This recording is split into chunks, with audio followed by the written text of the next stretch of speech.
Welcome. Today we're reading the chapter Strange Incense Burns of the novel Tarzan and the Golden Lion. Last time, a group of whites and their black porters faced dire straits in a remote camp due to poor planning, resulting in hunger and tension among them. After a heated confrontation among the group, Flora, the only woman present, stepped up to take charge, proposing a plan that involved hunting for meat and recruiting more porters to facilitate their return journey. Meanwhile, Esteban, one of the whites, encountered a band of Tarzan's Waziri warriors, deceived them into believing he was Tarzan, and orchestrated a scheme to raid the camp and steal the gold, leading to a twist of misfortune for Flora and her companions upon their return. As Tarzan carried the dead Bolgani from the village of the Gomangani, he set his steps in the direction of the building he had seen from the rim of the valley, the curiosity of the man overcoming the natural caution of the beast. He was traveling upwind, and the odors wafted down to his nostrils told him that he was approaching the habitat of the Bolgani. Intermingled with the scent spore of the gorilla men was that of Gomangani, and the odor of cooked food, and the suggestion of a heavily sweet scent, which the ape-man could connect only with burning incense, though it seemed impossible that such a fragrance could emanate from the dwellings of the Bolgani. Perhaps it came from the great edifice he had seen, a building which must have been constructed by human beings, and in which human beings might still dwell, though never among the multitudinous odors that assailed his nostrils did he once catch the faintest suggestion of the man's scent of whites. When he perceived from the increasing strength of their odor that he was approaching close to the Bolgani, Tarzan took to the trees with his burden, that he might thus stand a better chance of avoiding discovery, and presently, through the foliage ahead he saw a lofty wall, and beyond, the outlines of the weird architecture of a strange and mysterious pile outlines that suggested a building of another world, so unearthly were they. And from beyond the wall came the odor of the Bolgani and the fragrance of the incense, intermingled with the scent spore of Numa, the lion.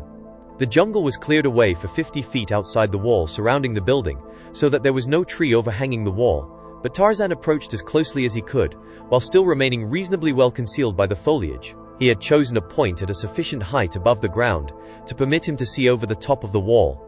The building within the enclosure was of great size, its different parts appearing to have been constructed at various periods, and each with utter disregard to uniformity, resulting in a conglomeration of connecting buildings and towers, no two of which were alike, though the whole presented a rather pleasing, if somewhat bizarre appearance. The building stood upon an artificial elevation about 10 feet high, surrounded by a retaining wall of granite, a wide staircase leading to the ground level below. About the building were shrubbery and trees, some of the latter appearing to be of great antiquity, while one enormous tower was almost entirely covered by ivy. By far the most remarkable feature of the building, however, lay in its rich and barbaric ornamentation. Set into the polished granite of which it was composed was an intricate mosaic of gold and diamonds. Glittering stones in countless thousands scintillated from facades, minarets, domes, and towers. The enclosure, which comprised some 15 or 20 acres, was occupied for the most part by the building. The terrace upon which it stood was devoted to walks, flowers, shrubs, and ornamental trees, while that part of the area below, which was within the range of Tarzan's vision, seemed to be given over to the raising of garden truck. In the garden and upon the terrace were naked blacks, such as he had seen in the village where he had left Labar. There were both men and women, and these were occupied with the care of growing things within the enclosure. Among them were several of the gorilla-like creatures, such as Tarzan had slain in the village, but these performed no labor, devoting themselves rather, it seemed, to directing the work of the blacks, toward whom their manner was haughty and domineering, sometimes even brutal. These gorilla men were trapped in rich ornaments, similar to those upon the body, which now rested in a crotch of the tree behind the ape-man. As Tarzan watched with interest the scene below him, two Bolgani emerged from the main entrance, a huge portal, some 30 feet in width and perhaps 15 feet high. The two wore headbands, supporting tall, white feathers. As they emerged, they took post on either side of the entrance, and cupping their hands before their mouths gave voice to a series of shrill cries that bore a marked resemblance to trumpet calls. Immediately the blacks ceased work and hastened to the foot of the stairs, descending from the terrace to the garden. Here they formed lines on either side of the stairway, and similarly the Bolgani formed two lines upon the terrace, from the main portal to the stairway, forming a living aisle from one to the other. Presently from the interior of the building came other trumpet-like calls, and a moment later Tarzan saw the head of a procession emerging. First came 4 Bolgani abreast, each bedecked with an ornate feather headdress, and each carrying a huge bludgeon erect before him. Behind these came 2 trumpeters, and 20 feet behind the trumpeters paced a huge black-maned lion, held in leash by 4 sturdy blacks, 2 upon either side, holding what appeared to be golden chains that ran to a scintillant diamond collar about the beast's neck. Behind the lion marched 20 more Bolgani, 4 abreast. These carried spears, but whether they were for the purpose of protecting the lion from the people, or the people from the lion, Tarzan was at a loss to know. The attitude of the Bolgani lining either side of the way between the portal and the stairway indicated extreme deference, for they bent their bodies from their waists in a profound bow while Numa was passing between their lines. When the beast reached the top of the stairway, the procession halted, and immediately the Gomangani ranged below, prostrated themselves and placed their foreheads on the ground. Numa, who was evidently an old lion, stood with lordly mien surveying the prostrate humans before him. His evil eyes glared glassily, the while he bared his tusks in a savage grimace, and from his deep lungs rumbled forth an ominous roar, at the sound of which the Gomangani trembled in unfeigned terror. The ape-man knit his brows in thought. Never before had he been called upon to witness so remarkable a scene of the abasement of man before a beast. Presently the procession continued upon its way, descending the staircase, and turning to the right along a path through the garden, and when it had passed them, the Gomangani and the Bolgani arose and resumed their interrupted duties. Tarzan remained in his concealment watching them, trying to discover some explanation for the strange, paradoxical conditions that he had witnessed. The lion, with his retinue, had turned the far corner of the palace and disappeared from sight. What was he to these people, to these strange creatures? What did he represent? Why this topsy-turvy arrangement of species? Here man ranked lower than the half-beast, and above all, from the deference that had been accorded him, stood a true beast, a savage carnivore. He had been occupied with his thoughts and his observations for some 15 minutes following the disappearance of Numa around the eastern end of the palace, when his attention was attracted to the opposite end of the structure by the sound of other shrill trumpet calls. Turning his eyes in that direction, he saw the procession emerging again into view and proceeding toward the staircase down which they had entered the garden. Immediately the notes of the shrill call sounded upon their ears. The Gomangani and the Bolgani resumed their original positions from below the foot of the staircase to the entrance to the palace, and once again was homage paid to Numa as he made his triumphal entry into the building. Tarzan of the Apes ran his fingers through his mass of tousled hair, but finally he was forced to shake his head in defeat. He could find no explanation whatsoever for all that he had witnessed. His curiosity, however, was so keenly piqued that he determined to investigate the palace and surrounding grounds further before continuing on his way in search of a trail out of the valley. Leaving the body of Bolgani where he had cached it, he started slowly to circle the building that he might examine it from all sides from the concealing foliage of the surrounding forest. He found the architecture equally unique upon all sides, and that the garden extended entirely around the building, though a portion upon the south side of the palace was given over to corrals and pens in which were kept numerous goats and a considerable flock of chickens. Upon this side also were several hundred swinging, beehive huts, such as he had seen in the native village of the Gomangani. These he took to be the quarters of the black slaves, who performed all the arduous and menial labor connected with the palace. The lofty granite wall which surrounded the entire enclosure was pierced by but a single gate which opened opposite the east end of the palace. This gate was large and of massive construction, appearing to have been built to withstand the assault of numerous and well-armed forces. So strong did it appear that the ape-man could not but harbor the opinion that it had been constructed to protect the interior against forces equipped with heavy battering rams. That such a force had ever existed within the vicinity in historic times seemed most unlikely, and Tarzan conjectured therefore that the wall and the gate were of almost unthinkable antiquity, dating doubtless from the forgotten age of the Atlanteans, and constructed perhaps to protect the builders of the Palace of Diamonds from the well-armed forces that had come from Atlantis to work the gold mines of Opar and to colonize Central Africa. While the wall, the gate, and the palace itself suggested in many ways almost unbelievable age, yet they were in such an excellent state of repair that it was evident that they were still inhabited by rational and intelligent creatures. While upon the south side Tarzan had seen a new tower in process of construction, where a number of blacks working under the direction of Bolgani were cutting and shaping granite blocks and putting them in place. Tarzan had halted in a tree near the east gate to watch the life passing in and out of the palace grounds beneath the ancient portal, and as he watched, a long cavalcade of powerful Gomangani emerged from the forest and entered the enclosure. Swung in hides between two poles, this party was carrying rough-hewn blocks of granite, 4 men to a block. 2 or 3 Bolgani accompanied the long line of carriers, which was preceded and followed by a detachment of black warriors, armed with battle axes and spears. The demeanor and attitude of the black porters, as well as of the Bolgani, suggested to the ape-man nothing more nor less than a caravan of donkeys, plodding their stupid way at the behest of their drivers. If one lagged, he was prodded with the point of a spear, or struck with its haft. There was no greater brutality shown than in the ordinary handling of beasts of burden the world around. Nor in the demeanor of the blacks was there any more indication of objection or revolt than you see depicted upon the faces of a long line of burden-bearing mules. To all intents and purposes, they were dumb, driven cattle. Slowly they filed through the gateway and disappeared from sight. A few moments later, another party came out of the forest and passed into the palace grounds. This consisted of fully 50 armed Bolgani and twice as many black warriors with spears and axes. Entirely surrounded by these armed creatures were 4 brawny porters, carrying a small litter, upon which was fastened an ornate chest about 2 feet wide by 4 feet long, with a depth of approximately 2 feet. The chest itself was of some dark, weather-worn wood, and was reinforced by bands and corners of what appeared to be virgin gold in which were set many diamonds. What the chest contained Tarzan could not, of course, conceive, but that it was considered of great value was evidenced by the precautions for safety with which it had been surrounded. The chest was borne directly into the huge, ivy-covered tower at the northeast corner of the palace, the entrance to which, Tarzan now first observed, was secured by doors as large and heavy as the east gate itself. At the first opportunity that he could seize to accomplish it undiscovered, Tarzan swung across the jungle trail and continued through the trees to that one in which he had left the body of the Bolgani. Throwing this across his shoulder, he returned to a point close above the trail near the east gate, and seizing upon a moment when there was a lull in the traffic, he hurled the body as close to the portal as possible. Now, thought the ape-man, let them guess who slew their fellow if they can.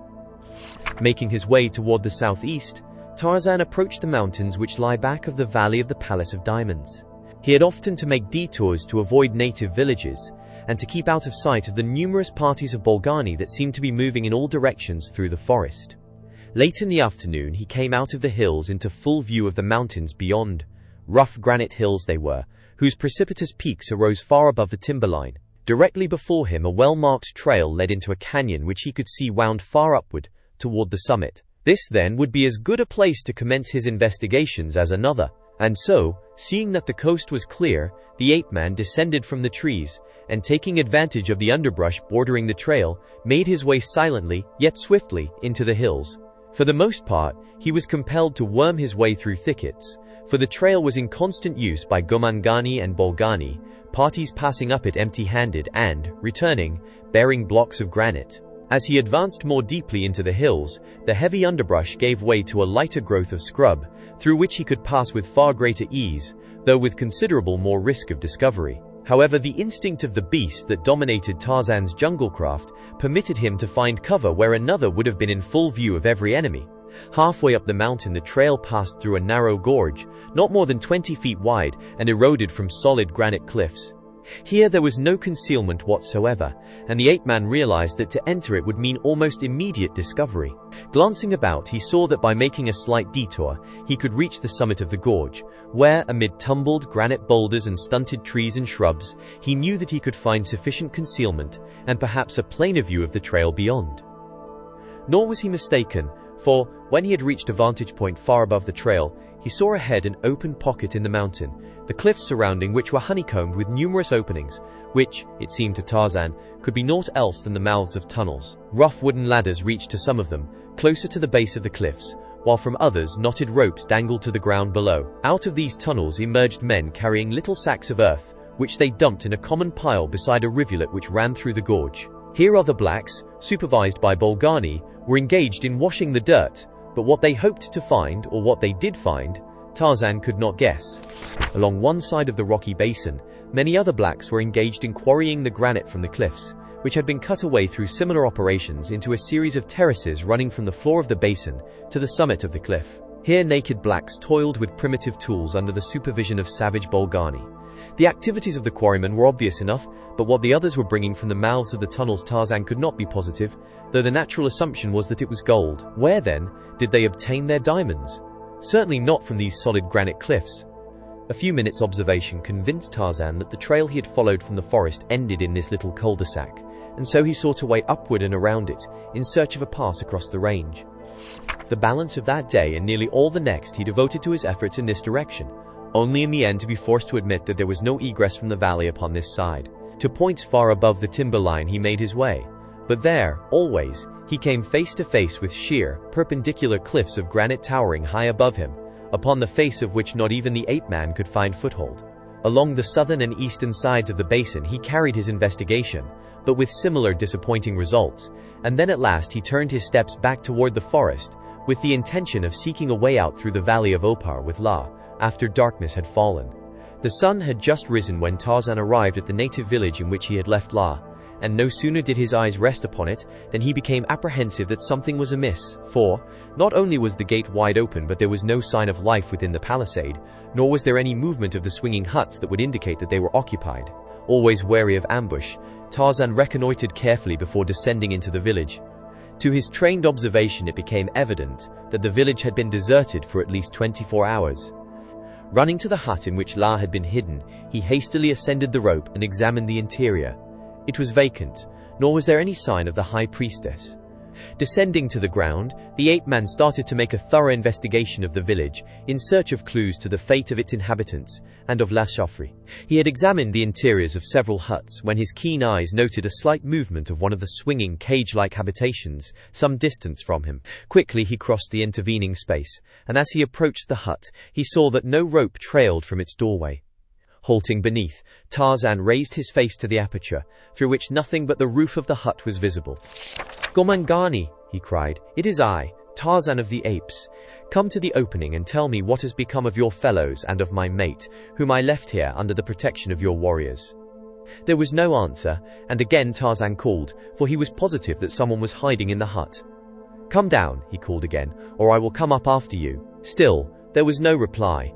A grim smile touched the ape-man's lips as he drew his hunting knife from its sheath and placed it between his teeth, and then, with a cat-like spring, leaped for the opening, and catching its sides, drew his body up into the interior of the hut. If he had expected opposition, he met with none, nor in the dimly lighted interior could he at first distinguish any presence, though, when his eyes became accustomed to the semi-darkness, he descried a bundle of leaves and grasses lying against the opposite wall of the structure. Crossing to these, he tore them aside, revealing the huddled form of a terrified woman. Seizing her by a shoulder, he drew her to a sitting position. "What has happened?" he demanded. "Where are the villagers? Where is my mate?" "Do not kill me! Do not kill me!" she cried. "It was not I. It was not my fault." "I do not intend to kill you," replied Tarzan. "Tell me the truth, and you shall be safe." "The Bolgani have taken them away," cried the woman. "They came when the sun was low upon the day that you arrived, and they were very angry, for they had found the body of their fellow outside the gate of the Palace of Diamonds. They knew that he had come here to our village, and no one had seen him alive since he had departed from the palace. They came then, and threatened and tortured our people, until at last the warriors told them all. I hid. I do not know why they did not find me, but at last they went away, taking all the others with them, taking your mate too. They will never come back." "You think that the Bolgani will kill them?" asked Tarzan. "Yes," she replied. "They kill all who displease them." Alone, now, and relieved of the responsibility of Lafourine, Tarzan might easily make his way by night through the valley of Opar, and to safety beyond the barrier. But perhaps such a thought never entered his head. Gratitude and loyalty were marked characteristics of the ape-man. La had saved him from the fanaticism and intrigue of her people. She had saved him at a cost of all that was most dear to her: power and position, peace and safety. She had jeopardized her life for him, and become an exile from her own country. The mere fact then that the Bolgani had taken her with the possible intention of slaying her was not sufficient for the ape-man. He must know whether or not she lived, and if she lived he must devote his every energy to winning her release and her eventual escape from the dangers of this valley. Tarzan spent the day reconnoitering outside the palace grounds, seeking an opportunity of gaining entrance without detection. But this he found impossible, inasmuch as there was never a moment that there were not Gomangani or Bolgani in the outer garden. But with the approach of darkness, the great east gate was closed, and the inmates of the huts and palace withdrew within their walls, leaving not even a single sentinel without, a fact that indicated clearly that the Bolgani had no reason to apprehend an attack. The subjugation of the Gomangani then was apparently complete, and so the towering wall surrounding their palace, which was more than sufficient to protect them from the inroads of lions, was but the reminder of an ancient day when a once powerful but now vanished enemy threatened their peace and safety.